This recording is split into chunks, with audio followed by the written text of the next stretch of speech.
হযরত বেলাল রাদিয়াল্লাহু তাআলা আনহুর ঈমানটা কেমন জানো? হযরত বেলাল সকালবেলা মাঠে কাজ করতে যায়, তার সহকর্মীরা তাকায়া দেখে বেলাল হাতে হাতে কাজ করে, জিহ্বাটা নাড়ায় নাড়ায় কি যেন জপতেছে। সুবহানাল্লাহ বলে ডাক দিয়া বলে, বেলাল তুমি কি বলো? বলে, আমি জিহ্বা নাড়ায় নাড়ায় আমার মালিকের নাম জপি। সহকর্মী মনে করলো মনে হয় বেলাল যেই বাড়ির গোলাম ওই মালিকের নাম মনে হয় জপে। দৌড়াইয়া মালিকের কাছে গিয়া বলে, মালিক তোমার গোলাম বেলাল কত ভালো, হাতে কাজ করে, জিহ্বা নারায়া নারায়া তোমার নাম বেলাল সব সময় জপনা করে। মালিক ডাক দেয়া বলে, তাহলে বেলালের বেতন কত? বেলালের বেতন বাড়ায় দাও, প্রমোশন হয়ে গেল। বেলালের বেতন বাড়ানোর পর একদিন মালিক বলতেছে, অন্যের কথা শুনে প্রমোশন করে দিলাম, নিজের চোখে একবার দেখার দরকার, আসলে কি বেলাল আমার নাম জপে কিনা দেখার দরকার। মালিক এবার বেলালের কাজের স্পটে চলে গেল, দূর থেকে তাকায় দেখায় দেখে বেলাল যেন জিহ্বা দিয়া কি গুনগুন করে জপতেছে। সুবহানাল্লাহ বলে মালিক ডাক দিয়া বলে, ও বেলাল কি জপো? বেলাল ডাক দিয়া বলে, ও মালিক আমি আমার মালিকের নাম জপি। বলে, বেলাল তুমি কত ভালো, তোমাকে দেখে আমার মনটা ভরে গেল। বেলাল ডাক দিয়া বলে, ও মালিক তুমি মনে করেছো আমি তোমার নাম জপি, আমি তোমার নামটা জপি না, আমি তো জপি ওই মালিকের নাম যেই মালিক তোমারও মালিক আমারও মালিক, তামাম দুনিয়ার সব কিছুর মালিক। জোরে বলুন সুবহানাল্লাহ। মালিকের মেজাজটা গরম হয়ে গেল। মালিক ডাক দেয়া বলে, বেলাল সেই মালিক আবার কে? বলে, সেই মালিক হলো আমার আল্লাহ, আমি আমার মাশুক মাওলার নামটা জপি। মালিক ডাক দেয়া বলে, বেলাল আমার নাম ছাড়া কারোর নাম জপা যাবে না, কারণ খাওয়াই তোমাকে আমি, ভরণ পোষণ সব কিছু তোমাকে আমি করি, সুতরাং জপতে যদি হয় তুমি তোমার জবান দিয়া কেবলমাত্র আমি মালিকের নাম জপবা। বেলাল ডাক দেয়া বলে, সম্ভব হবে না, আমাকে বানিয়েছেন আমার আল্লাহ, নাম যদি জপতে হয়, ইবাদত যদি করতে হয়, গোলামি যদি করতে হয়, আমি আমার আল্লাহর নামের গোলামি করব, আমার মালিকের নাম আমি জপব। জোরে বলুন সুবহানাল্লাহ। মালিক ডাক দিয়া বলে, জল্লাদ কোথায় আসো? বেলালের পিঠের মধ্যে চাবুকের আঘাত লাগায়া দাও, চাবুকের আঘাত লাগায়া দাও। ওরে মুসলমান, আল্লাহর নাম জপার কারণে বেলালের পিঠের মধ্যে চাবুকের আঘাত শুরু হয়ে গেল। এমন ভাবে বেঈমানেরা চাবুকের আঘাত, কেমন যেন বেলালের পিঠে একটা আঘাত করে পিঠ থেকে রক্তগুলো ফিনকি দিয়া বের হয়ে চলে যায়। আমার তেলাওয়াতকৃত আয়াতে আল্লাহ সুবহানাহু ওয়া তাআলা বিশ্ববাসী মানব মণ্ডলীকে লক্ষ্য করে বলতেছেন, মান আমিলা সালিহাম মিন যাকারিন আও উনসা ওয়া হুয়া মুমিন। দুনিয়ার ইমানদার নারী পুরুষ, যুবক যুবতী, বৃদ্ধ বৃদ্ধা, যে কোনো শ্রেণী পেশার মানুষকে লক্ষ্য করে আমার আল্লাহ বলেন,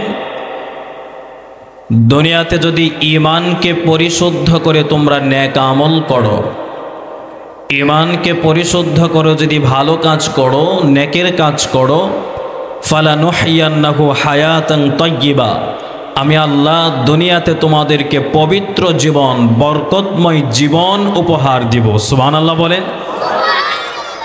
বরকতময় জীবন আমরা কারা কারা চাই? হাতটা একটু দেখাই তো আল্লাহকে। সবাই চাই তো? হাত নামান। আমরা সবাই বরকতময় জীবন চাই। জীবনে বরকত চাই না এরকম মানুষ খুঁজলে একজনও পাওয়া যাবে? আরো জোরে। তো কাজ করতে হবে দুইটা, একটা হলো ঈমান পরিশুদ্ধ, দুই নাম্বার হলো নেক আমল। ঈমান হচ্ছে একটা মানুষের জীবনের মূল। বলুন, ঈমান একটা মানুষের জীবনের, আরো জোরে, ঈমান একটা মানুষের জীবনের মূল বিষয়। ঈমান যদি কারোর ঠিক না থাকে, পরিশুদ্ধ না থাকে, বান্দার জীবনে যত নেক আমলই করুক না কেন, কোনো নেক আমলের সওয়াব তার আমল নামায় লেখা হবে না। ঈমানকে পরিশুদ্ধ করতে হবে, ঈমানকে পরিশুদ্ধ করে নেক আমল করতে হবে। আপনাদেরকে সহজে বোঝাই, বানিয়াচংয়ের মানুষ এর সাথে বহুল পরিচিত। সেটা হলো, আপনাদের এলাকায় পলো দিয়া মাছ ধরেনি মানুষ? ধরে না? আপনারা ধরছেন না? বানিয়াচংয়ে অনেক মানুষ পলো দিয়া মাছ ধরে, মোটর সাইকেল বাইসাইকেলে করে অনেক দূর পর্যন্ত চলে যায়। এটা একটা শখ, মাছ না পাইলেও যায়। যায় কি যায় না? দেখবেন ঠান্ডা সারাদিন পানিতে মাছ ধরে ধরে, তো যারা পলো দিয়া মাছ ধরে তাদের কাছে লম্বা একটা রশ্মি থাকে। রশ্মির এক মাথায় একটা লাঠি বাঁধা, আরেক মাথায় লোহার একটা পেরেক থাকে। মাছ ধরে লোহার পেরেক দিয়া ঢোকায় ছেড়ে দেয়, ওই লাঠির মাথায় যেয়ে থেমে যায়। তো বিকালবেলা যখন উঠতেছে, টান দিয়া দেখে মাছ একটাও নাই, খালি রশ্মি পড়ে আছে।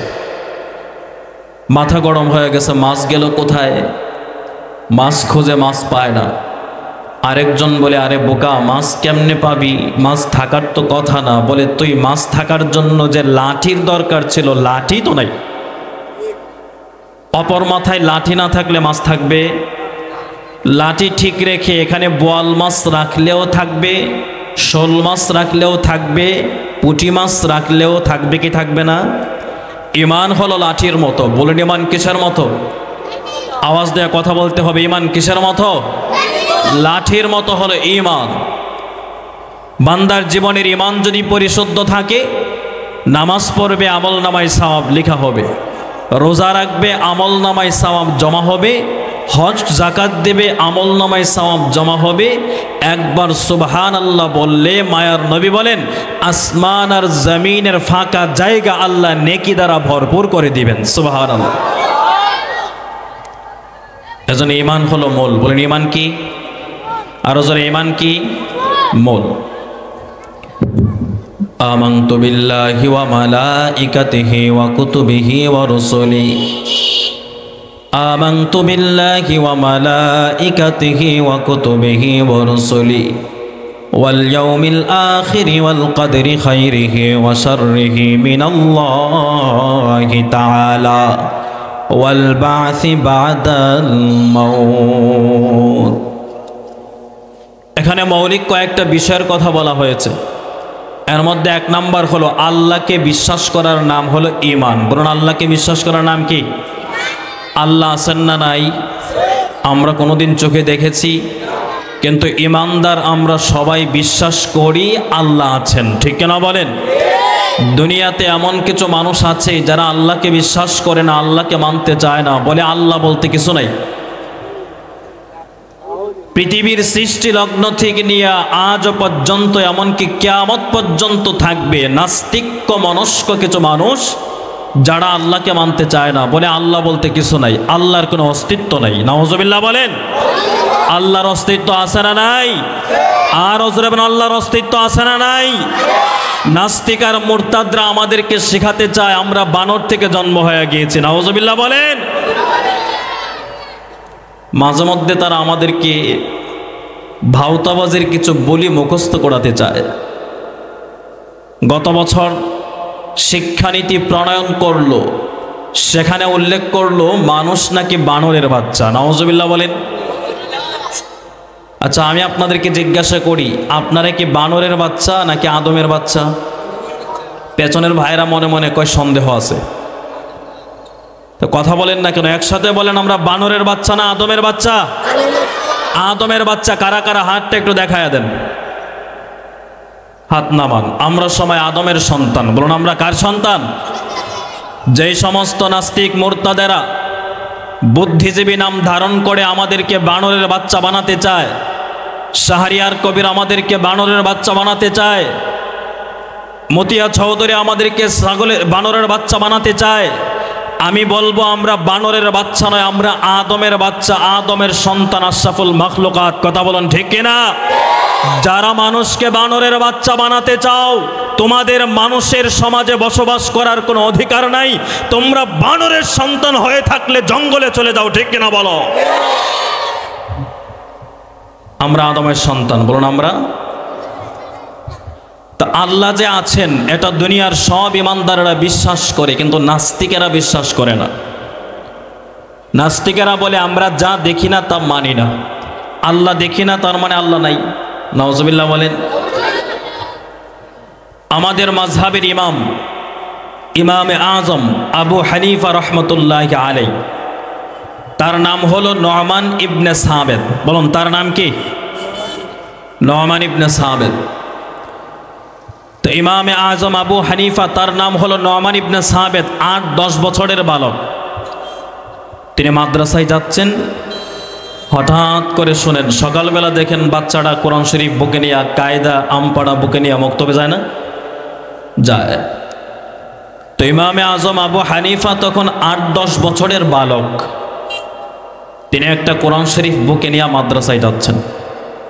হঠাৎ করে শুনতেছেন এক নাস্তিক বাদশাহ জোরে জোরে বলতেছে আল্লাহ বলতে কিছু নাই, আল্লাহর কোনো অস্তিত্ব নাই, আল্লাহ বলতে কোনো কিছু নাই।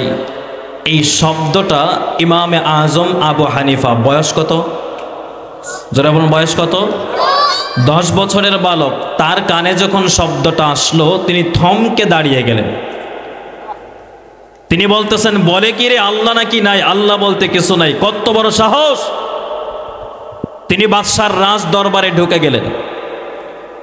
রাজ দরবারে ঢুকে গিয়া বলতেছেন বাদশাহ তুমি কি বলতেছো আল্লাহ নাই? বলে হ নাই।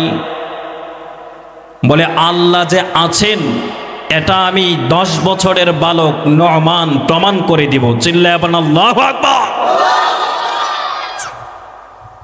বাদশা কয় তুই তো অনেক বেয়াদব ছেলে রে, তুই কি প্রমাণ করবি? তোর হুজুর নিয়ে আয়।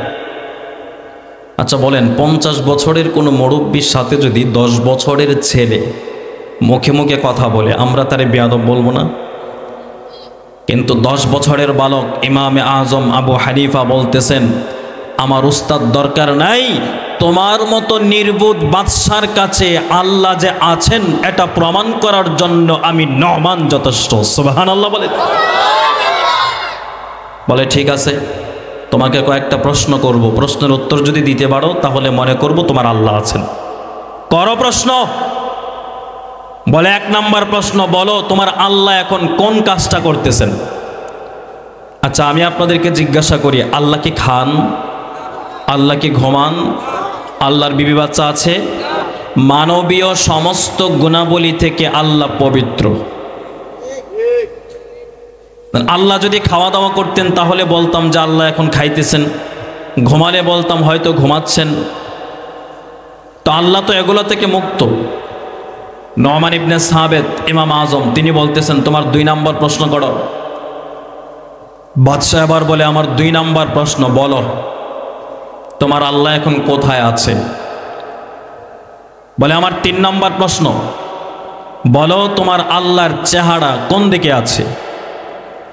আমার 4 নাম্বার প্রশ্ন, বলো তোমার আল্লাহর আগে কে ছিল? বলুন প্রশ্নগুলো সহজ না কঠিন?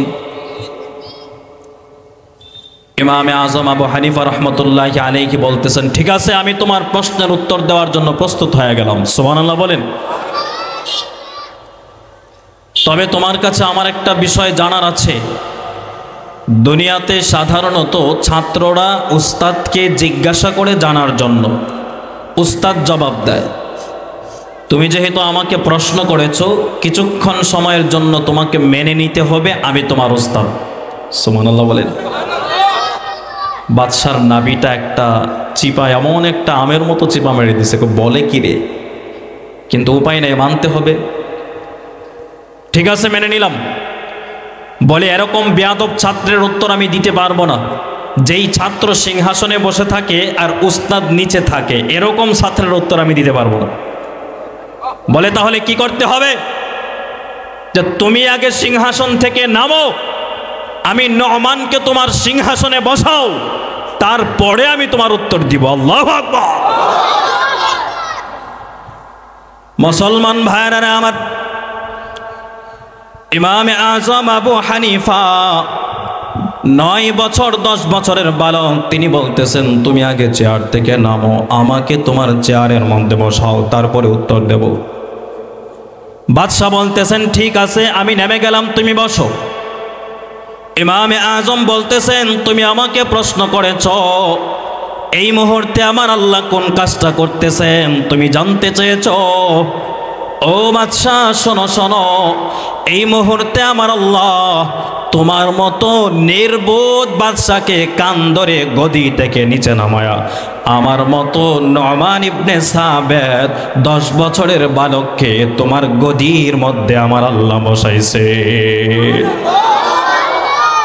মুসলমান ভাইরা আমার, বাদশার জবানটা বাক রুদ্ধ হয়ে গেল, কথা বলে না, চুপ করে দাঁড়ানো। ও বাদশা, তুমি আমাকে 2 নম্বর প্রশ্ন করেছো, এই মুহূর্তে আমার আল্লাহ কোথায় আছেন বলার জন্য।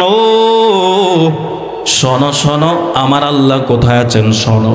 তার আগে তুমি বলো, তোমার 3.5 হাত বডির ভেতরে একটা রূহ আছে কিনা বলো। বাদশা ডাক দেয়া বলে, হ্যাঁ আমার 3.5 হাত বডির ভেতরে একটা রূহ আছে। বলো তোমার রূহটা কোথায় আছে, তোমার হাতে নাকি পায়ে নাকি মাথায় নাকি বুকে নাকি পেটে। বাদশা হাত দিয়া দেখে, আহারে রূহ তো দেখা যায় না। সুবহানাল্লাহ। বাদশা বলতেছে, ও নুমান, আমার 3.5 হাত বডির ভেতরে একটা রূহ আছে কথা সত্য, কিন্তু আমার রূহটা আমার বডির ভেতরে কোথায় আছে আমি জানি না। নুমান ইবনে সাবেত ডাক দেয়া বলেন, ও বাদশাহ, তোমার সামান্য 3.5 হাত বডির ভেতরে একটা রূহ আছে, রূহটা কোথায় আছে তুমি জানো না, কিন্তু আমার যে আল্লাহ আহকামুল হাকিমিন, তামাম দুনিয়ার মালিক আমার আল্লাহ এই মুহূর্তে কোথায় আছেন দুনিয়ার কোনো মানুষ কোনোদিন বলতে পারে না। মুসলমান ভাইরা আমার, জনসম্মুখে বাদশার চেহারাটা কেমন যেন মলিন হয়ে গেল। নুমান ডাক দেয়া বলে, ও বাদশাহ, তুমি আমাকে 3 নম্বর প্রশ্ন করেছো, এই মুহূর্তে আমার আল্লাহর চেহারা কোথায় আছে বলার জন্য। তার আগে তুমি একটা মোমবাতি জ্বালাও। বাদশা একটা মোমবাতি জ্বালায় দিল। নুমান ইবনে সাবেত বলতেছেন, বলো বলো মোমবাতির চেহারাটা কোন দিকে আছে তুমি বলো। বাদশা একবার ডানে তাকায়, দেখে মোমবাতির আলো ডানে দেখা যায়, সামনে পেছনে চতুর্দিকে দেখা যায়। বাদশা বলতেছে, ও নুমান, মোমবাতির আলো তো চতুর্দিকে দেখা যায়, চতুর্দিকে দেখা যায়। নুমান ইবনে সাবেত ডাক দেয়া বলে, বাদশা শোনো, দুনিয়ার মানুষের তৈরি করা সামান্য একটা মোমবাতি একসাথে যদি চতুর্দিকে আলো দিতে পারে, আমার আহকামুল হাকিমিনের চেহারা একসাথে দুনিয়ার চতুর্দিকে আলো দিতে পারে। বলে, তোমার 4 নম্বর প্রশ্নের উত্তরটা নাও। তুমি আমাকে প্রশ্ন করেছো আল্লাহর আগে কে ছিল বলার জন্য।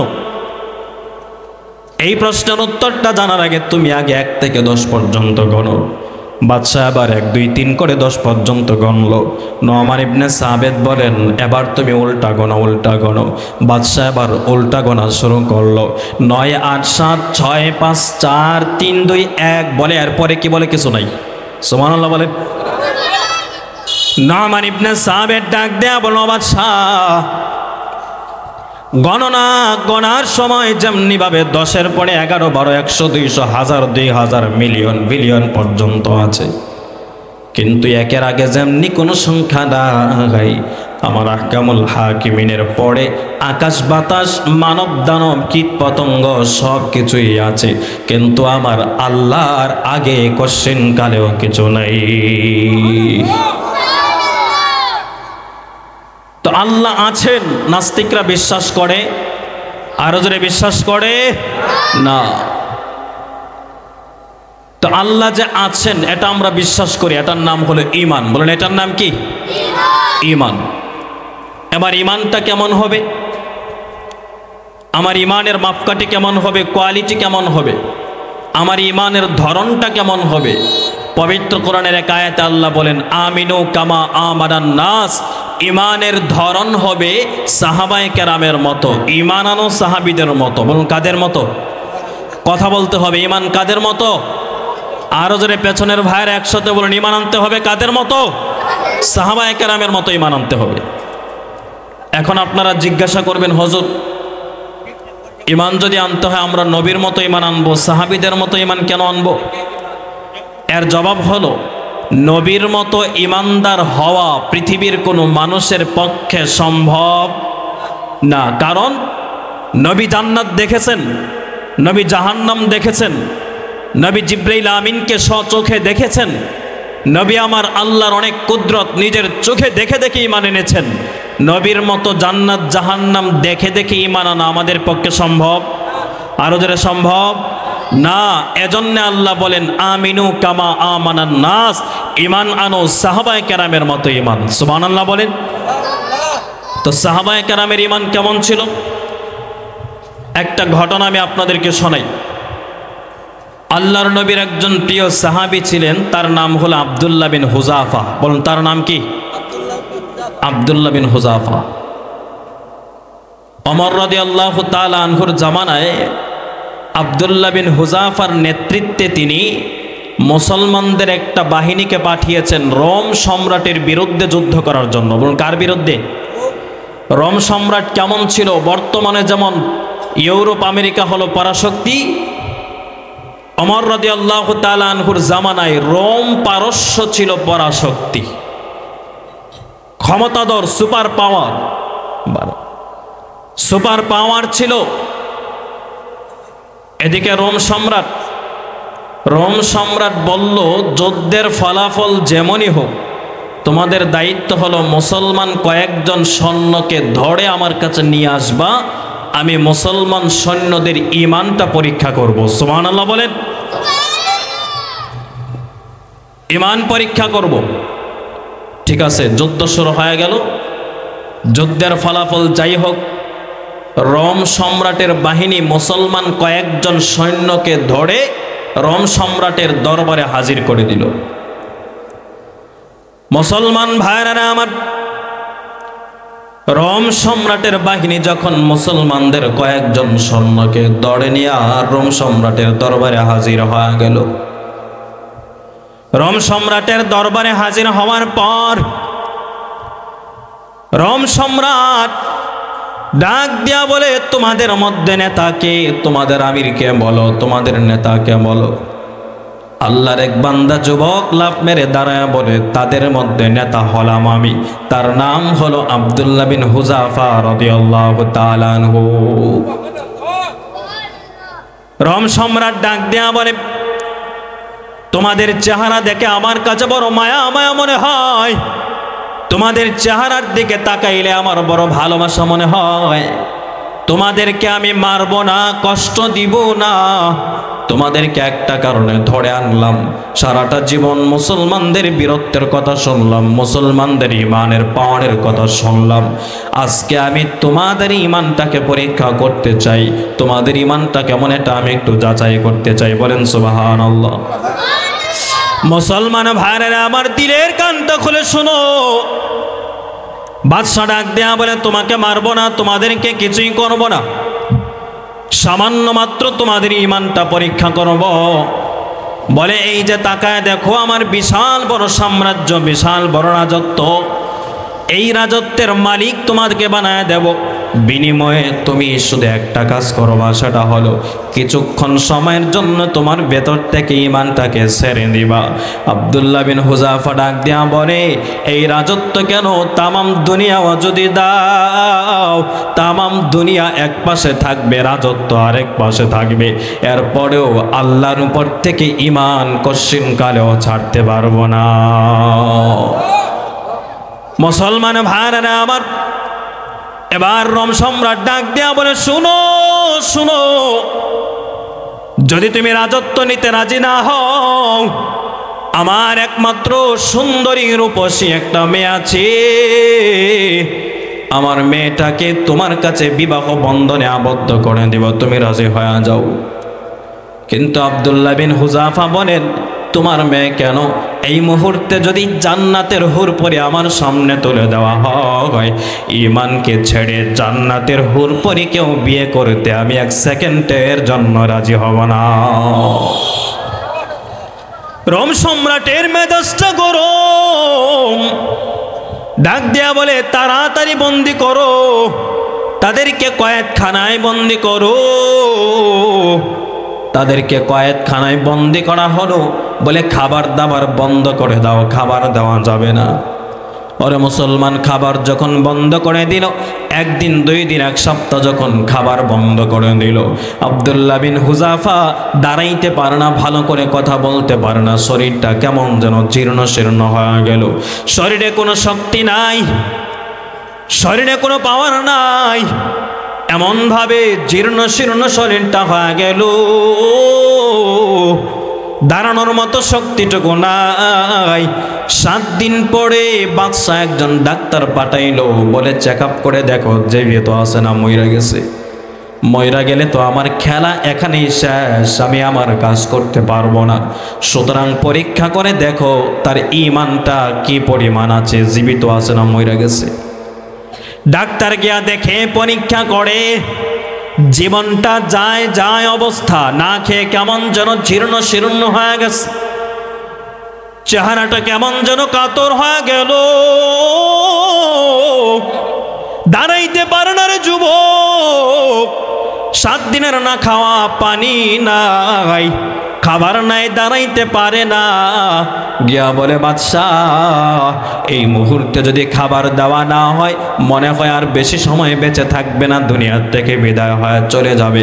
বাদশাহ বলেন ঠিক আছে, যাও যাও, তার সামনে খাবার উপস্থিত করে দাও। বলে কি খাবার দিবা? শুকরের গোশত রান্না করে দাও, আর পানি হিসাবে মদ তার সামনে তুলে ধরে দাও।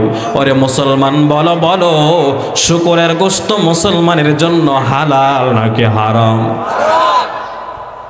কিন্তু শরিয়াতের একটা মাসআলা হলো, কোরআনে আল্লাহ আয়াত বলেছেন, যেই জায়গায় হারাম খাবার ছাড়া কোনো খাবারই নাই, ওই জায়গায় জীবন বাঁচানোর জন্য সামান্য পরিমাণ হারাম খাবার খাওয়া মুসলমানের জন্য বৈধ আছে। এবার বলেন, আব্দুল্লাহ বিন হুযাফার জেলখানায় শুকরের গোশত ছাড়া কোনো খাবার নাই, এমত অবস্থায় তার জন্য শুকরের গোশত খাওয়া হালাল না হারাম? হালাল, জীবন বাঁচানোর জন্য হালাল। দেখি পাওয়ারটা আগের থেকে আরো বেড়ে গেছে, সুবহানাল্লাহ বলে।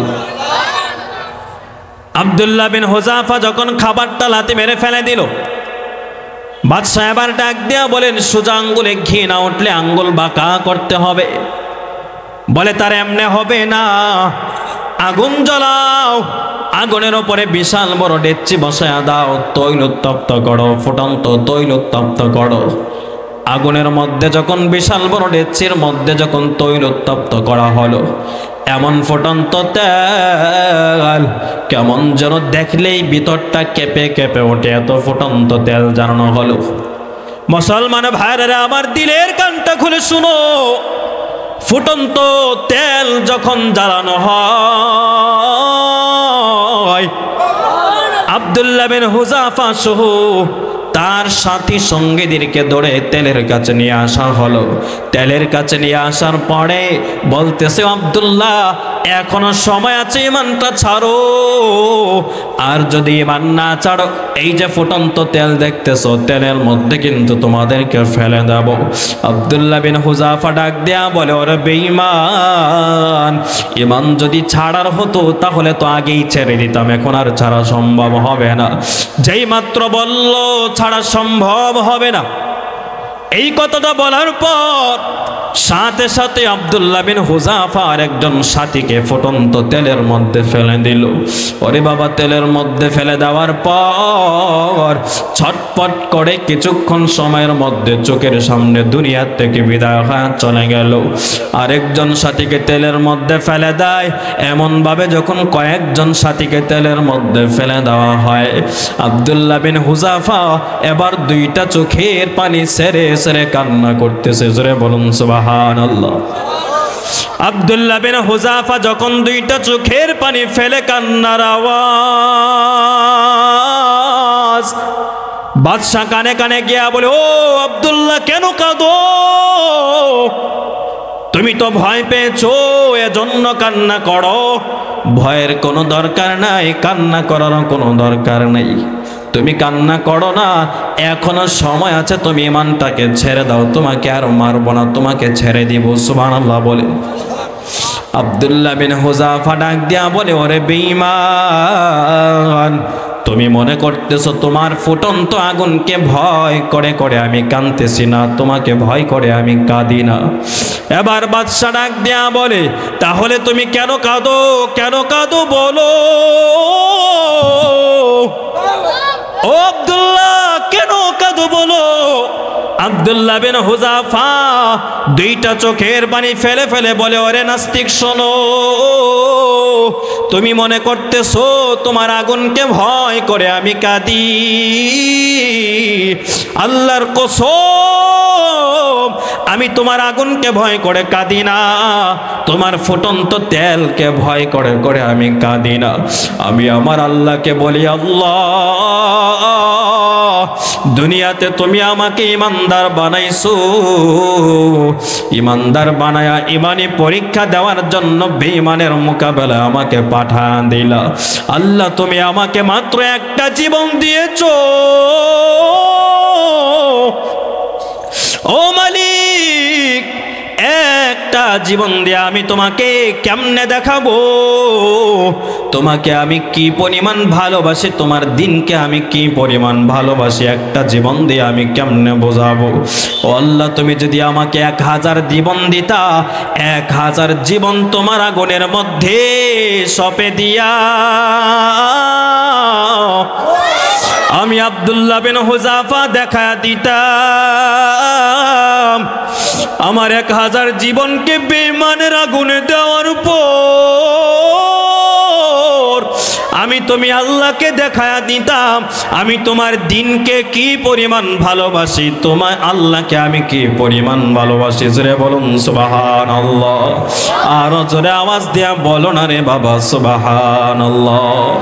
ওয়াহদাতি के हिफाजत नहीं बेक़ुव्वत बाज़ो, वहदत की हिफाजत नहीं बेक़ुव्वत बाज़ो, आती नहीं कुछ काम यहाँ अक़्ल खुदादाद, आती नहीं कुछ काम यहाँ अक़्ल खुदादाद, ये सच ही कि बातिल की तरफ़दार नहीं हम, ये सच है कि बातिल की तरफदार नहीं हम, गद्दार न समझो हमें गद्दार नहीं हम, गद्दार न समझो हमें गद्दार नहीं हम। আব্দুল্লাহ বিন হুযাফা বলে, ওরে বেঈমান, আমি তোমার আগুনকে ভয় করে কাঁদি না, আমি আমার আল্লাহকে বলি, আল্লাহ গো, তুমি আমাকে ইমানদার বানিয়ে দুনিয়ায় পাঠিয়েছো আর একটা মাত্র জীবন আমাকে দিয়েছো, এই একটা জীবন দিয়ে আমি কেমনে তোমাকে বুঝাবো আমি তোমার দিনকে, তুমি আল্লাহকে কি পরিমাণ ভালোবাসি। আল্লাহু আকবার। মুসলমান ভাইরা আমার, এজন্য আমার আল্লাহ বলেন, আমিনু কামা আমানান নাস, ঈমান আনো তোমরা সাহাবায়ে কেরামের মতো ঈমান আনো। সাহাবায়ে কেরাম কি ইমানের মডেল বানাও।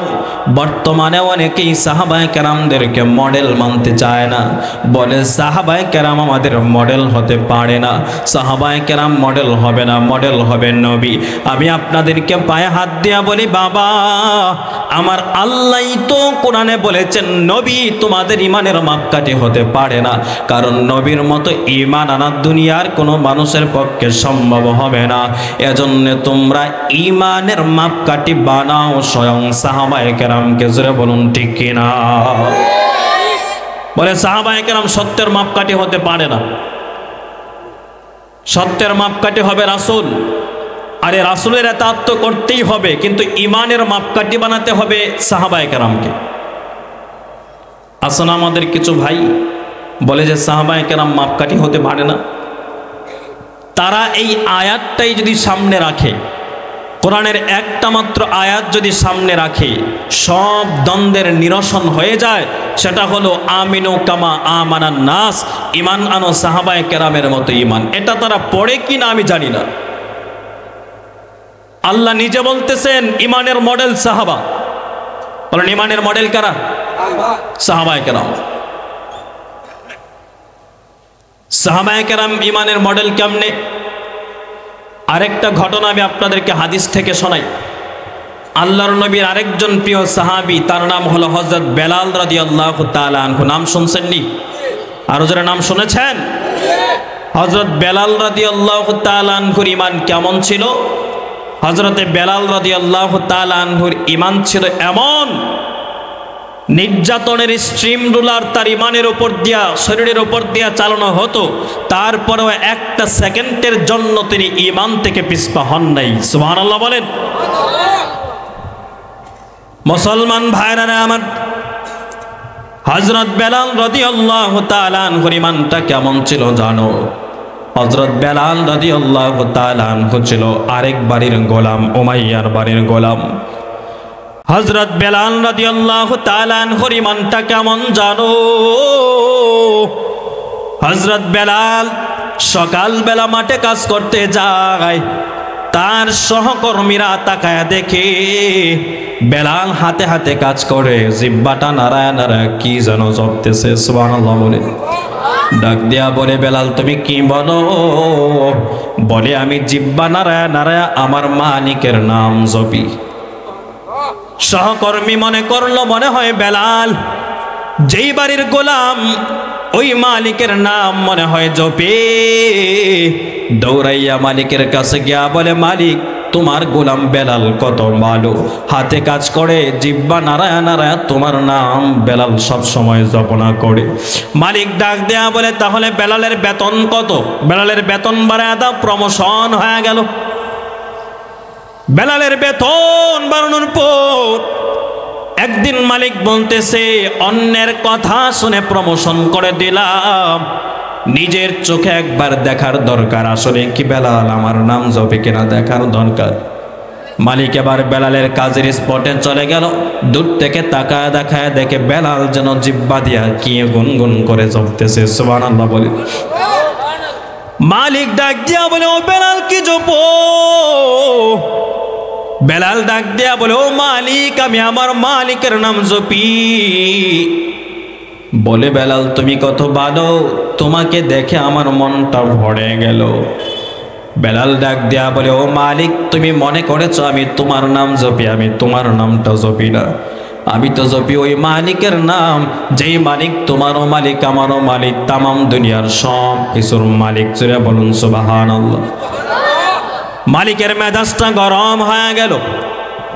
মালিক ডাক দেয়া বলে, বেলাল সেই মালিক আবার কে? বলে, সেই মালিক হলো আমার আল্লাহ, আমি আমার মাশুক মাওলার নামটা জপি।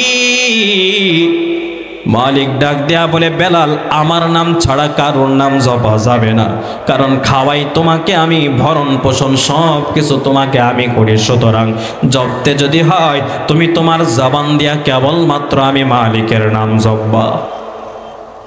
বেলাল ডাক দেয়া বলে, সম্ভব হবে না, আমাকে বানিয়েছেন আমার আল্লাহ, নাম যদি জপতে হয়, ইবাদত যদি করতে হয়, গোলামি যদি করতে হয়, আমি আমার আল্লাহর নামের গোলামি করব, আমার মালিকের নাম আমি জপব। জোরে বলুন সুবহানাল্লাহ।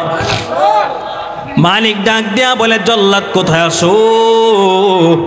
বেলালের পিঠের মধ্যে চাবুকের আঘাত লাগায়া দাও, চাবুকের আঘাত লাগায়া দাও। ওরে মুসলমান, আল্লাহর নাম জপার কারণে বেলালের পিঠের মধ্যে চাবুকের আঘাত শুরু হয়ে গেল। এমন ভাবে বেঈমানেরা চাবুকের আঘাত, কেমন যেন বেলালের পিঠে একটা আঘাত করে পিঠ থেকে রক্তগুলো ফিনকি দিয়া বের হয়ে চলে যায়।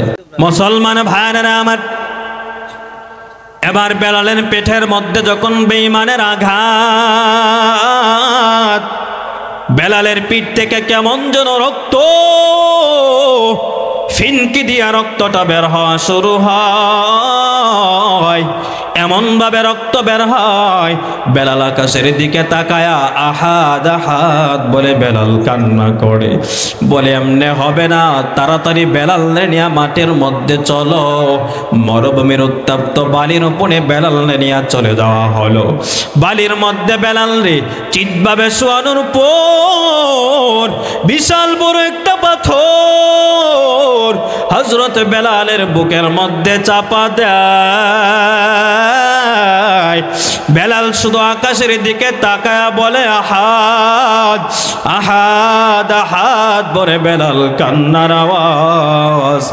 ওরে মুসলমান বেঈমান বলে বেলাল ঈমান ছাড়ো, তোমার উপরে নির্যাতন বন্ধ করে দিব। কিন্তু বেলাল ঈমান ছাড়ে না। ঈমানের উপরে হযরত বেলাল কেমন অটল ছিল, কেমন অবিচল ছিল। এবার ডাক দিয়া বলে ঘোড়া আনো। রাস্তার দুই পাশে দুইটা ঘোড়া আনা হলো। হযরত বেলালের দুইটা হাতকে ঘোড়ার সাথে বেঁধে দেওয়া হলো। রাস্তার মধ্যে আগুনের আংরা জ্বালানো হলো। ঘোড়ার পিঠের উপরে চাবুকের আঘাত করে ঘোড়াগুলো বেলালকে নিয়ে দৌড়ায়। এমন ভাবে বেলালকে নিয়ে আগুনের ওপর দিয়া দৌড়ায়, বেলালের পিঠের রক্ত চর্বিগুলো পড়ে কেমন যেন আগুনটা নিভিয়া যায়। বেলাল শুধু আকাশের দিকে তাকায়া বলে আল্লাহ, ও দয়ার মালিক, দুনিয়াতে যত কষ্ট তোমার মন চায়, আমি বেলালকে দুনিয়াতে যত কাঁদাইতে মন চায় তুমি কাঁদাও, কিন্তু হাসরের ময়দানে একটা সেকেন্ডের আযাব আমি সহ্য করতে পারবো না। আরে মুসলমান, এমন ভাবে বেলাল যখন কান্না করে, পার্শ্ব রাস্তা দিয়া হেঁটে যায় হযরত আবু বকর। আবু বকর বেলালের কান্নার শব্দ শুনে দাঁড়ায়। বেলালের কাছে গিয়া বলে ভাই বেলাল, আল্লাহর নামটা একটু আস্তে করে বলো। আল্লাহর নামটা যদি তুমি আস্তে করে বলো, বেঈমানেরা শুনবে না, তোমার উপরে নির্যাতনের স্ট্রিং দোলার একটু কমায়া দেবে।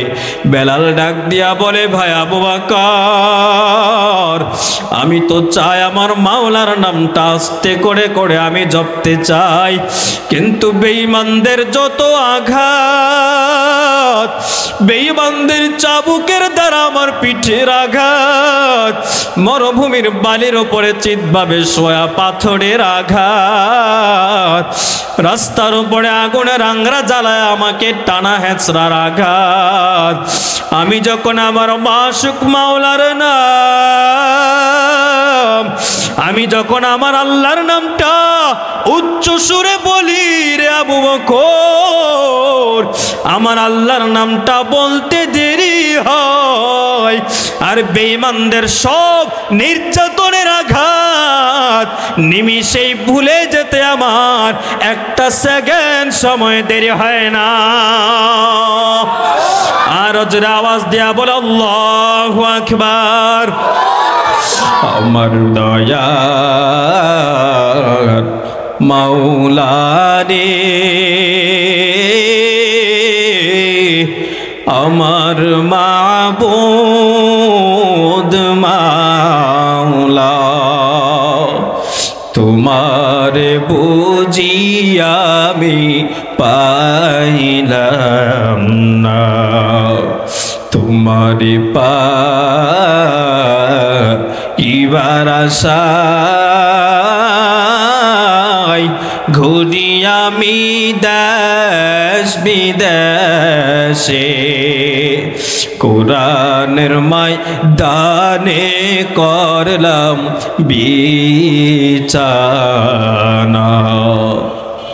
হযরত বেলাল ডাক দেয়া বলে আবু বকর, বেঈমানরা আমাকে চাবুক মারে, আমাকে মরুভূমির উপরে চিতভাবে শোয়া পাথরের আঘাত করে, আমাকে টেনে টেনে মরুভূমির অলিতে গলিতে আমাকে ঘোরায়, আর আমি যখন আমার মাবুদ মাওলার নামটা একবার মুখে উচ্চারণ করি, ওই বেঈমানদের সব নির্যাতনার কষ্ট আমি ভুলে যেতে আমার একটা সেকেন্ডও দেরি হয় না। বলুন আল্লাহু আকবার।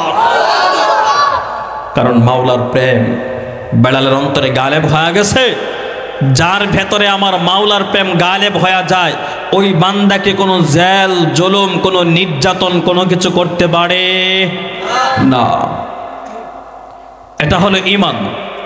এজন্য আল্লাহ বলেন আমিনু কামা আমানান নাস, ঈমান আনো সাহাবায়ে কেরামের মতো ঈমান। বলুন কাদের মতো ঈমান? আমরা ঈমান আনবো কাদের মতো?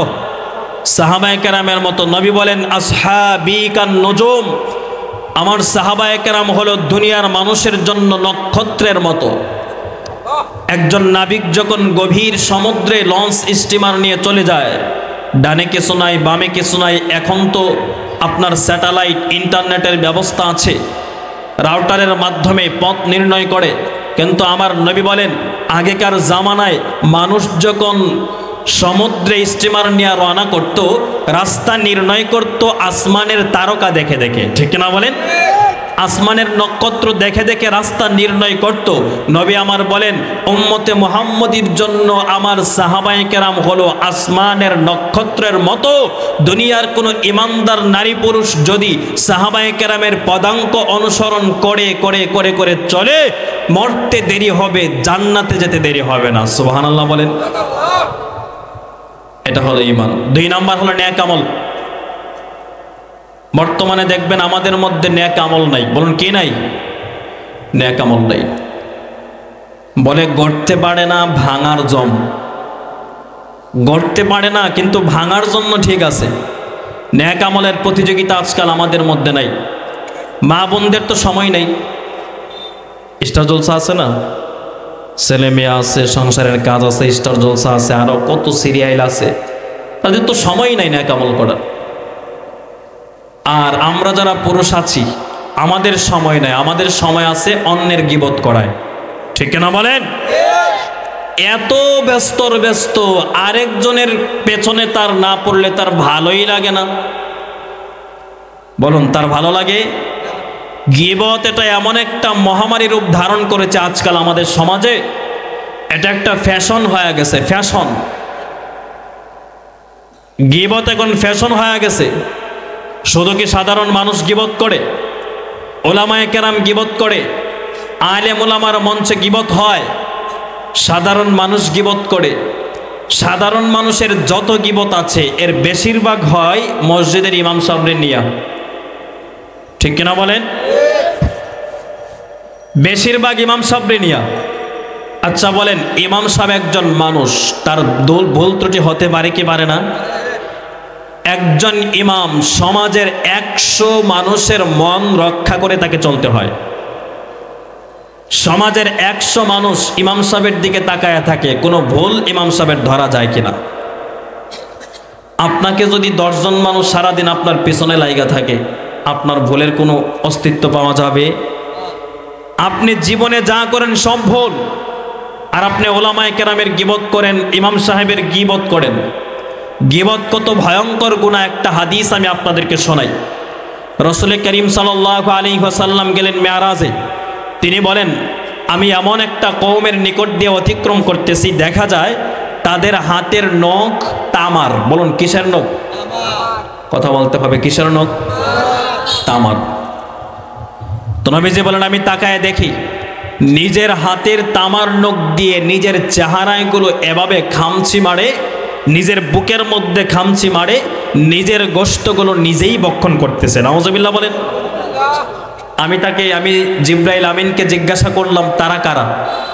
জিব্রাইল আমিন বলে, ইয়া রাসূলুল্লাহ, তারা হলো আপনার উম্মতের ওই সমস্ত নারী আর পুরুষ যারা দুনিয়াতে অপর ভাইয়ের গোশত খেত। নাউজুবিল্লাহ বলেন। আচ্ছা বলুন তো, জিনা করা ভালো না খারাপ? কেউ যদি আপনার আমার সমাজে জিনা করে, আমরা তারে ভালো চোখে দেখি? যারা বলেন, সামাজিকভাবে তাকে বয়কট করার সিদ্ধান্ত আমরা নেই। সে আর সমাজে থাকতে পারবে না। সে আমাদের মহল্লার মান ক্ষুণ্ণ করলো, আমাদের এলাকাকে ছোট করলো। এই জন্য আমরা সামাজিকভাবে মিটিং করে তাকে শাস্তির ব্যবস্থা করি জিনাকারীকে, ঠিক কিনা বলেন? একটা হাদিস শোনেন, রাসূল বলেন, আল গীবাতু আসাদ্দু মিনাজ জিনা। গীবত হলো জিনার থেকেও ভয়ঙ্কর গুনাহ। নাউজুবিল্লাহ বলেন। গীবতকারীকে আমরা সাধুবাদ দেই। কয় নম্বরের মুসলমান হইলাম আমরা? কত নম্বর সিটিং বাস? জিনাকারীরে দেই শাস্তি, আর গীবতকারীরে দেই বাহবাহ। ঠিক আছে, গীবতকারী ঠিক আছে, অথচ রাসূল বলেন, তুমি তোমার অপর ভাইয়ের গীবত করলে এটা জিনার থেকেও জঘন্য গুনাহ, ঠিক কিনা বলো? গীবত করা যাবে? আরেকটা হাদিস আমি আপনাদেরকে শোনাই। গীবত কিন্তু আমরা অনেকভাবে করি। আল গীবাতু বিল লিসান, আল গীবাতু বিল কলব, আল গীবাতু বিল ইশারা, আল গীবাতু বিল কিতাবা। আমরা গীবত করি মুখের মাধ্যমে, গীবত করি অন্তরের মাধ্যমে, গীবত করি আমরা ইশারার মাধ্যমে, গীবত করি আমরা লেখালেখির মাধ্যমে, ঠিক কিনা বলেন? মুখের মাধ্যমে গীবত হলো কারোর ব্যাপারে অযাচিত কোনো কথা বলা, অন্তরের মাধ্যমে গীবত হলো কারোর ব্যাপারে না জেনে বাজে ধারণা করা, ইশারার মাধ্যমে গীবত হলো, মনে করেন আপনাদের সমাজের একজন মানুষ খাটো, আল্লাহ তাকে তুলনামূলক একটু খাটো বানিয়েছেন, আমরা দুইজন বসে আছি, ইশারা করে দেখাইলাম এভাবে, তার মানে আমি বুঝাইলাম সে খাটো, মুখে না বলে ইশারা করে দেখালাম, এটা হচ্ছে আল গীবাতু বিল ইশারা। আল্লাহর নবীর কলিজার টুকরা বিবি আমাদের আম্মাজান আয়েশা সিদ্দিকা রাদিয়াল্লাহু তাআলা আনহুর ঘরে একবার রাসূল করিম সাল্লাল্লাহু আলাইহি ওয়াসাল্লাম তাশরিফ আনলেন। তো রসুলের ঘরে, রসুল যখন আয়েশার ঘরে আসলেন, আয়েশা সিদ্দিকা রাদিয়াল্লাহু তাআলা আনহা বললেন, ইয়া রাসূলুল্লাহ, রসুলের আরেকজন বিবি, আমাদের আরেকজন আম্মাজান, তার নাম হলো সফিয়া। বলুন নামটা কি? একসাথে বলুন, তার নাম সফিয়া। তো আয়েশা সিদ্দিকা রাদিয়াল্লাহু তাআলা আনহা হাত দ্বারা ইশারা করে সফিয়ার ব্যাপারে, আম্মাজান সফিয়া তুলনামূলক আম্মাজান আয়েশা থেকে সামান্য একটু খাটো ছিলেন। সামান্য কি ছিলেন? খাটো ছিলেন। তো সফিয়া ব্যাপারে আম্মাজান আয়েশা বলতেছেন, ইয়া রাসূলুল্লাহ, আপনার বিবি সফিয়া এরকম খাটো, মানে একটু খাটো বোঝাচ্ছেন আর কি। তো রাসূল করিম সাল্লাল্লাহু আলাইহি ওয়াসাল্লাম বলেন, আয়েশা তুমি এটা কি বললা? তুমি জানো সফিয়াকে যে তুমি খাটো বলেছো, খাটো বলে তাকে তুচ্ছ তাচ্ছিল্য করছো, তোমার এই কথাটা, সফিয়া একটু খাটো, এই কথাটাকে যদি সমুদ্রের পানির মধ্যে ছেড়ে দেওয়া হয়, তোমার এই কথার এত পরিমাণ দোষক্রিয়া হবে, সমুদ্রের পানি পর্যন্ত তোমার কথার কারণে দূষিত হয়ে যাবে। সুবহানাল্লাহ বলে। গীবত করা ভালো না খারাপ? তো আমরা গীবত করব? এটার সময় আছে, কিন্তু নেক আমলের সময় নাই। আজকে আমাদের মধ্যে দেখবেন প্রতিযোগিতা হয়, টুর্নামেন্ট হয়, ক্রিকেটের টুর্নামেন্ট, আমাদের মধ্যে টুর্নামেন্ট হয়, ফুটবলের টুর্নামেন্ট, কোথায় সে আর্জেন্টিনার ব্রাজিলে খেলা হয়, আর বাংলাদেশের বানিয়াচঙ্গের যুবকেরা মারামারি করে মাথা ফাটায়। এত আসতে কইলেন কেন? বাজি ধরে বড় বাজার। মুসলমান ভাইরা আমার, অথচ সাহাবায়ে কেরামের জীবনটা কেমন ছিল? সাহাবায়ে কেরামের জীবনটা, সারাটা জীবন কেমন যেন নেকির প্রতিযোগিতা ছিল। হযরত আবু বকর সিদ্দিক এবং হযরত ওমর রাদিয়াল্লাহু তাআলা আনহু দুজন সাহাবী, জান্নাতের সার্টিফিকেট প্রাপ্ত সাহাবী। আল্লাহর নবী 10 জন সাহাবীকে দুনিয়াতে বলেছেন, আবু বকর তুমি জান্নাতি, ওমর তুমি জান্নাতি, ওসমান তুমি জান্নাতি। জোরে বলুন সুবহানাল্লাহ। জান্নাতের সার্টিফিকেট পাওয়ার পর হযরত আবু বকর নেক আমল বন্ধ করেন না, হযরত ওমর কোনোদিন নেক আমল বন্ধ করেন না।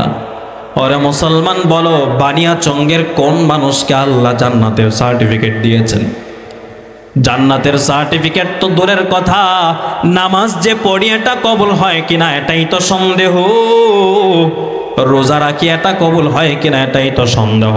ওরে মুসলমান, জান্নাতের কোনো খবরই নাই, নেক আমলের আমাদের কোনো পাত্তাই নেই। অথচ সাহাবায়ে কেরাম টুর্নামেন্টের প্রতিযোগিতা করতেন না, খেলার প্রতিযোগিতা করতেন না। সাহাবায়ে কেরামের পুরা জিন্দেগিটাই ছিল নেকির প্রতিযোগিতা। জোরে বলুন সুবহানাল্লাহ। কেমন ভাবে সাহাবায়ে কেরাম নেকির প্রতিযোগিতা করতো জানো? আল্লাহর নবীর ইন্তেকালের উপর খলিফাতুল মুসলিমিন হলেন হযরত আবু বকর। হযরত আবু বকর খলিফা হওয়ার পর প্রধান বিচারপতি, প্রধান জাস্টিস হলেন হযরত ওমর রাদিয়াল্লাহু তাআলা আনহু। রাষ্ট্রনায়ক আবু বকর, বিচারপতি হলেন হযরত ওমর। দুজন মানুষ আল্লাহর কাছে দামি না কম দামি? এত দাম, এত দাম। হযরত আবু বকর খলিফা হয়ে গেলেন, রাষ্ট্রনায়ক হয়ে গেলেন, জনতার উদ্দেশ্যে দাঁড়া দাঁড়া ভাষণ দেন। হঠাৎ করে আল্লাহর এক বান্দা সামন থেকে লাফ মেরে দাঁড়ায় বলে, আবু বকর জনতার উদ্দেশ্যে ভাষণ দিতেছো, তুমি তোমার ভাষণটা একটু বন্ধ করো। জনগণের সমস্যার সমাধান যদি করতে না পারো, এত ফাঁকা বলে ওরা কোনো লাভ নাই। আমাদের সমাজেও দেখবেন নির্বাচনের আগে আইসা নেতারা দাড়ি টুপি পাঞ্জাবি লাগায় আপনার সামনে বলে, যদি আমি নির্বাচিত হতে পারি তোমাকে এটা করব, এই কাজ করব, এই কাজ করব। নির্বাচিত হওয়ার পর আগামী 5 বছর নেতার চেহারাও দেখা যায় না। জোরে বলুন ঠিক কিনা? হযরত আবু বকর বক্তৃতা বন্ধ করে দেন, দিলের কানটা খুলে কথাগুলো শুনো। সাহাবায়ে কেরাম কেমন প্রতিযোগিতা করত জানো? নেকির জন্য প্রতিযোগিতা শুরু হয়ে যায়। হযরত আবু বকর যখন রাষ্ট্রনায়ক বক্তৃতা বন্ধ, বলতেছে আবু বকর তুমি তো বর্তমানে মদিনার প্রেসিডেন্ট, মদিনার বাদশা। তুমি প্রেসিডেন্ট থাকা অবস্থায় যদি বর্তমানে মদিনার মধ্যে কোনো মানুষ কষ্ট করে, বলো বলো আল্লাহর কাছে দাঁড়ায় তুমি কি জবাব দিবা বলো। আমার জানা মতে এই মদিনায় এমন একজন আল্লাহর বান্দী আছে, হাঁটতে পারে না, চলতে পারে না, 2টা চক্ষু অন্ধ, তার স্বামী নাই, সন্তানও নাই, অসহায় হয়ে মানবতার দিনরাত পার করে, অমুক এলাকায় তার বাড়ি। তুমি যদি তার খোঁজখবর না নাও, কিয়ামতের ময়দানে যদি এই মহিলাটা তোমাকে আসামি বানায়, বলো আল্লাহর দরবারে দাঁড়া কি জবাব দিবা বলো। হযরত আবু বকর কথাটা শোনার পর দর দর করে 2টা চোখের পানি ফেলে ফেলে কান্নার আওয়াজ, আর বলতেছে আল্লাহ তুমি আমাকে মাফ করো, আমি বুঝতে পারি নাই আমার রাষ্ট্রে একজন মহিলা কষ্ট করতেছে, আমি বুঝতে পারি নাই। হযরত আবু বকর ডাক দেয়া বলে, কে আছো এই ময়দানের মধ্যে? একজন দাঁড়াও, আজকে থেকে বাকি জিন্দেগির জন্য এই মহিলাটার খেদমত করবা। কে? দাঁড়াও। সুবহানাল্লাহ বলে। কেউ দাঁড়ায় না। হঠাৎ করে হযরত উমর ডান দিক থেকে লাফ মেরে দাঁড়ায় বলে, আবু বকর, ও আবু বকর, আজকে থেকে বাকি জিন্দেগির জন্য করার জন্য তার কর্মচারী আমি উমর হয়ে গেলাম। হযরত আবু বকর ডাক দেয়া বলে, ও উমর, তোমার কাঁধে তো অনেক দায়িত্ব, অনেক দায়িত্ব, অনেক বিচার আছে, চুরির বিচার, দর্শনের বিচার, মামলার বিচার, ডিম চুরি, ছাগল চুরি, সব বিচার তোমার করা লাগে। তুমি যে মহিলার দায়িত্বটা নিলা, যদি সঠিকভাবে দায়িত্ব আদায় করতে না পারো, তাহলে আমি আবু বকরের আদালতে দাঁড়ায় তোমাকে কিন্তু আমি বিচার করব। কেমন আবু বকর? প্রধান বিচারপতি ওমরকে বলতেছে, ওমর তোমার তো অনেক দায়িত্ব, অনেক কাজ, অনেক ব্যস্ততা, তো তুমি যদি দায়িত্ব সঠিকভাবে আদায় করতে না পারো, মহিলার খেদমত সঠিকভাবে যদি করতে না পারো, তাহলে তুমি যে প্রধান বিচারপতি এটা কিন্তু আমি দেখব না, তোমাকে আমি আমার আদালতে দাঁড়ায় বিচার করব। সুবহানাল্লাহ বলেন। হযরত ওমর ডাক দেয়া বলে, আবু বকর টেনশনের কোনো দরকার নাই, আমি সারাদিন মন্ত্রণালয়ে কাজ করব, সন্ধ্যা যখন হবে বাড়িতে গিয়া মহিলার সেবা করব। হযরত ওমর সারাদিন কাজ করে সন্ধ্যাবেলায় যখন বাড়িতে যায়, এশার নামাজ পড়ে আল্লাহর বান্দা ঘুমায়, তাহাজ্জুদের নামাজে হযরত ওমর দাঁড়ায় যায়। জোরে বলুন সুবহানাল্লাহ। তাহাজ্জুদের নামাজটা আদায় করে ওমর একটা চাদর মুড়ি দিয়া মহিলার বাড়ির দিকে রওনা। মহিলার বাড়ির বাহিরে গিয়া সালাম দেয়, ভেতর থেকে মহিলাটা জবাব দিয়া বলে, কে তুমি? বলে, মাগো মদিনার রাষ্ট্রপ্রধানের পক্ষ থেকে আজকে থেকে নিয়োজিত আমি আপনার কর্মচারী, আপনার গোলাম। ও মা, আপনার সেবা করার জন্য আসছি, বলেন বলেন আপনার কি কাজ করতে হবে আমাকে একটু বলেন। মহিলাটা ডাক দেয়া বলে, বাবারে আমার 2টা চক্ষু অন্ধ, আমি তোমাকে দেখতে পারি না, তোমাকে আমি চিনি না, তবে তুমি আসার প্রায় 1-1.5 ঘন্টা আগে আমার কাজগুলো আরেকটা যুবক এসে করে দিয়া চলে গেছে। হযরত ওমর মনটা মলিন করে বাড়ির দিকে রওনা। বাড়িতে যাওয়ার পর পরের দিন মন্ত্রণালয় কাজ শেষ করে বিকালবেলা বাড়িতে আসলেন। এশার নামাজ পড়ে ঘুমান। আগের নিয়মে আবার মহিলার সেবা করার জন্য চলে যান। সালাম করলেন, কে তুমি? বলে, মা গো, ও মা, আমি আপনার গোলাম, আপনার সেবা করার জন্য আসলাম। বলেন আপনার কি কাজ করতে হবে বলেন। মহিলাটা ডাক দেয়া বলে, বাবা, আজকেও তুমি আসার প্রায় 1-1.5 ঘন্টা আগে আমার কাজগুলো আরেকটা যুবক এসে করে দিয়ে চলে গেছে। পরে মুসলমান ওমরের মনটা বেজার হয়ে গেল। ওমর মনে মনে চিন্তা করে, আহারে, হযরত আবু বকর দায়িত্ব আমাকে দিলেন, আমার কাজটা কার এত বড় সাহস আমার আগে আগে এসে করে দিয়ে চলে যায়। হযরত ওমর তৃতীয় দিন আর ঘুমায় না। বাড়িতে আসার পর এশার নামাজটা আদায় করে আল্লাহর বান্দা হাতে একটা তরবারি নিয়ে রওয়ানা। কার এত বড় সাহস? হযরত আবু বকর দায়িত্ব দিল আমাকে, আমার কাজটা করে দেয়া চলে যায়। কার এত বড় সাহস? আজকে আমি দেখে নিব। সুবহানাল্লাহ বলেন। এই কথা বলে হযরত ওমর মহিলার বাড়ির কিনারায় রওয়ানা।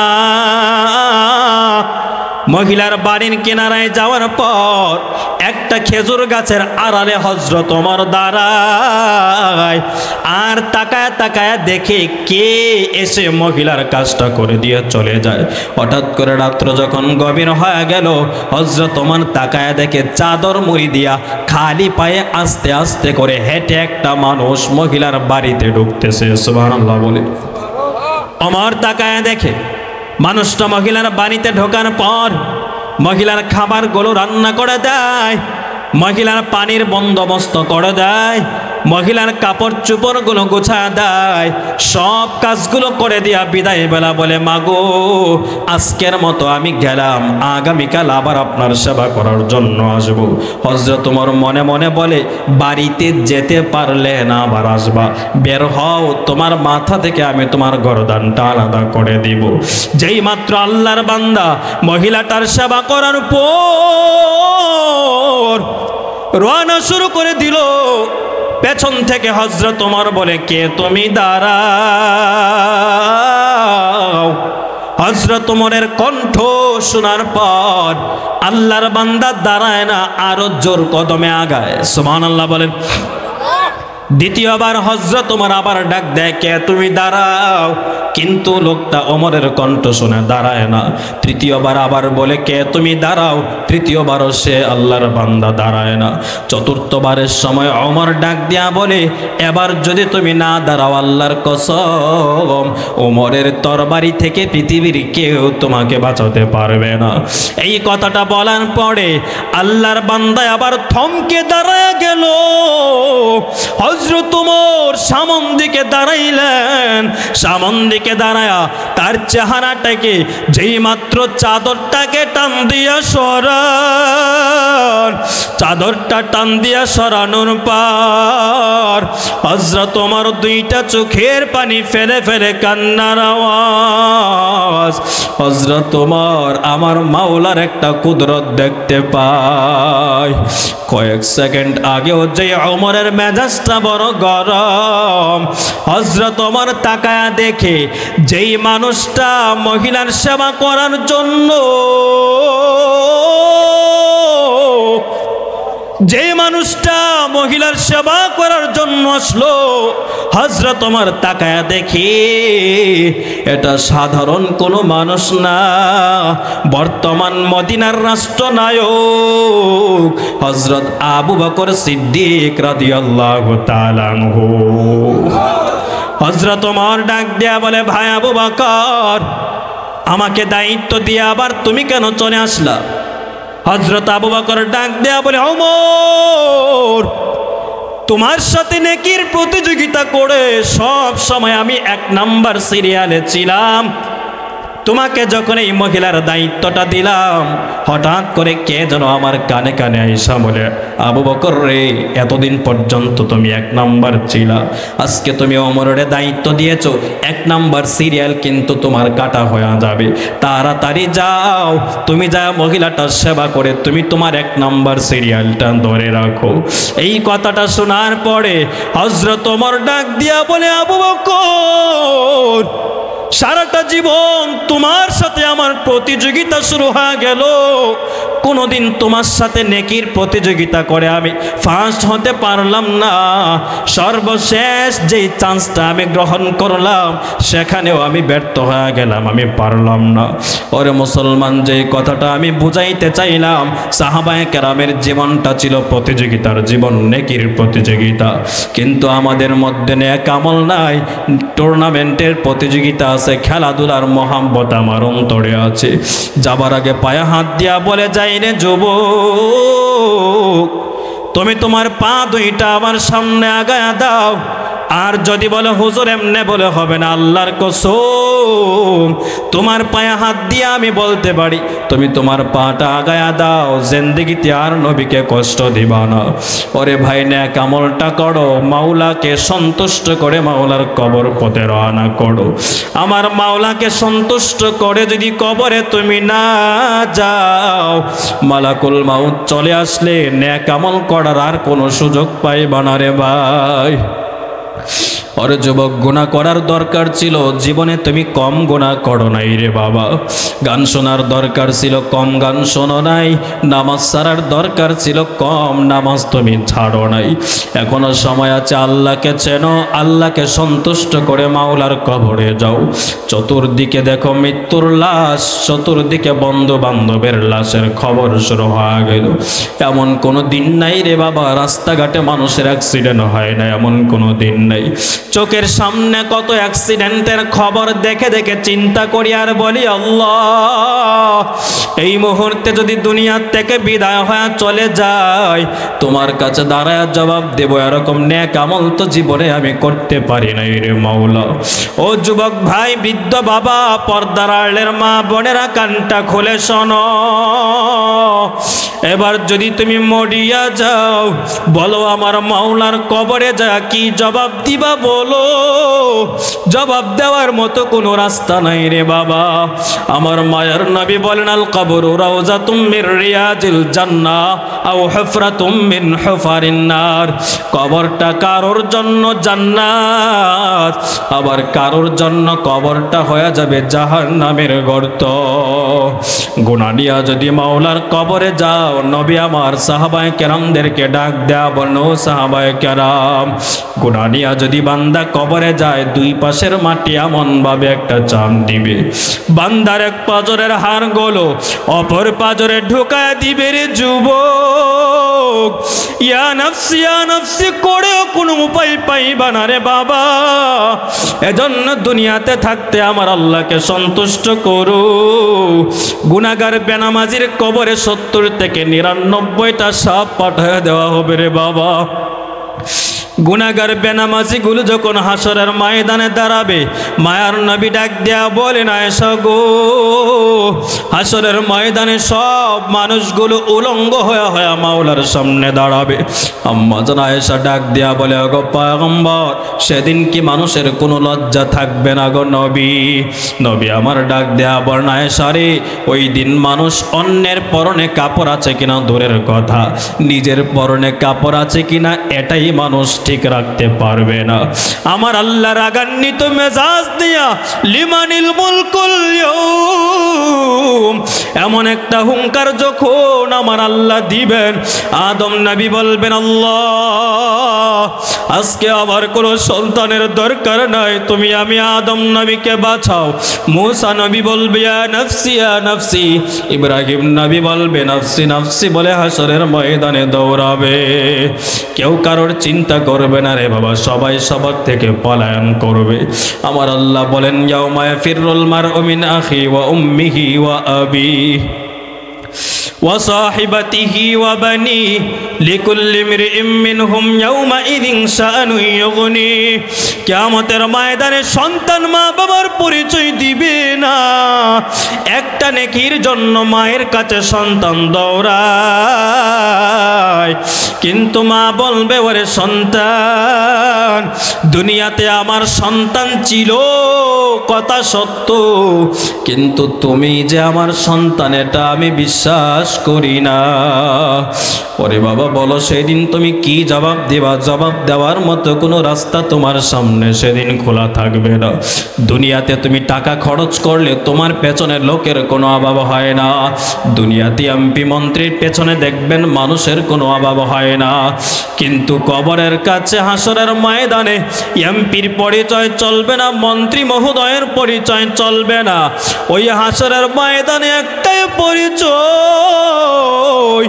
আল্লাহর গোলামি কি পরিমাণ তুমি করেছো আল্লাহর গোলামির পরিচয় যদি দিতে না পারো ওই হাসরের ময়দানে বাঁচতে পারবা না রে বাবা মালাকুল মাউত তোমার পেছনে 24টা ঘন্টা কিন্তু দাওয়া করতেছে তুমি মনে করতেছো দাড়ি বড় হলে রাখবা তুমি মনে করতেছো বিয়ে করলে নামাজ পড়বা ও যুবক ভাই তুমি কি দেখো না তোমার ডানে বামে কত যুবকের মৃত্যু হয়ে যায় অকালে দুনিয়া থেকে চলে যায় আজরাইল কিন্তু 24টা ঘন্টা তোমার আমার পেছনে আসে না নাই কবর পথের যাত্রী তুমি কয়দিন থাকবা দুনিয়ায় আজরাইল তো তোমার পিছে ঘুরছে সর্বদা ঠিক কিনা বলো আজরাইল তো তোমার পিছে ঘুরছে সর্বদা কবর যায় এক কঠিন মাকান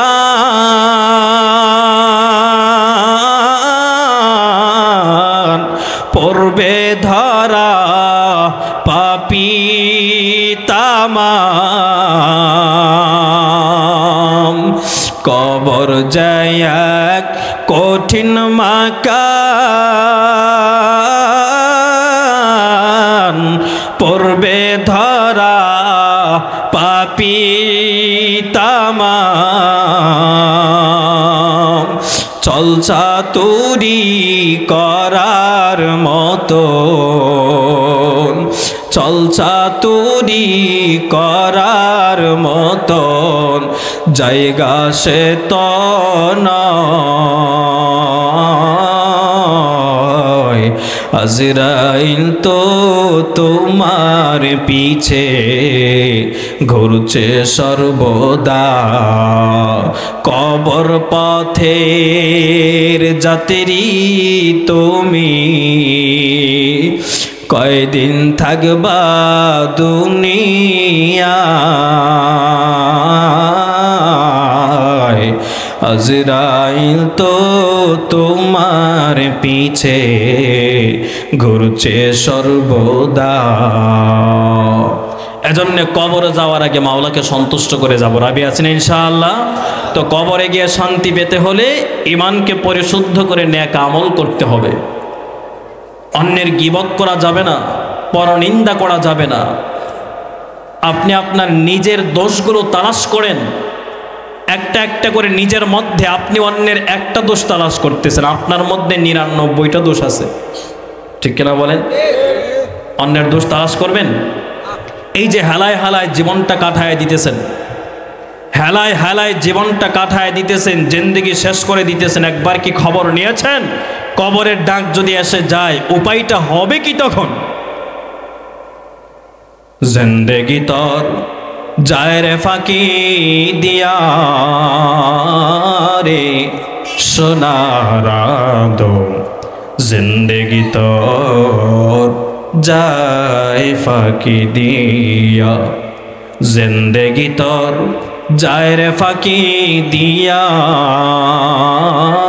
রে সোনার দো জিন্দেগি তোর যায় ফাঁকি দিয়া। ও আদম রে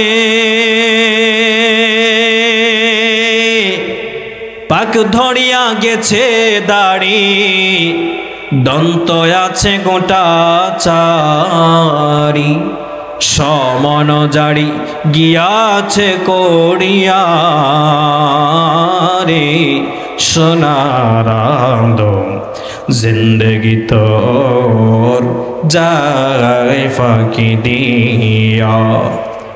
ও আদম রে কামিনী রই কোলেতে কাল ঘুমেতে রইনি তুই, সারা নিশি কাটাইনি তুই ঘুমায়া ঘুমায়া। ও আদম রে কামিনী রই কোলেতে কাল ঘুমেতে রইলি তুই, সারা নিশি কাটাইনি তুই ঘুমায়া ঘুমায়া রে সোনার আদম জিন্দগি তোর যায় ফাঁকি দিয়া। জিন্দগি তোর যায় রে ফাঁকি দিয়া রে সোনার আদম জিন্দগি তোর যায় ফাঁকি দিয়া। এজন্য প্রিয় ভাইরা, এতক্ষণ যা আলোচনা হয়েছে আল্লাহ সুবহানাহু ওয়া তাআলা আমাদের সবাইকে আমল করার তৌফিক দান করুন। সকলে বলুন আমিন। আলোচনায় যত ভুল হয়েছে আমার অযোগ্যতার কারণে, আল্লাহ তাআলা যেন আমাদের অনিচ্ছাকৃত ভুলগুলো অন্তর থেকে মুছে দিন। বলুন আমিন। বিশুদ্ধ কথাগুলো আল্লাহর পক্ষ থেকে, সুতরাং সহি শুদ্ধ উপকারী কথাগুলো আল্লাহ আমাদের অন্তরে বদ্ধমূল করে দিন। বলুন আমিন। আর জোরে বলুন আমিন। হুজুর আসছেন? হুজুর আসছেন? আচ্ছা, জি, ঠিক আছে।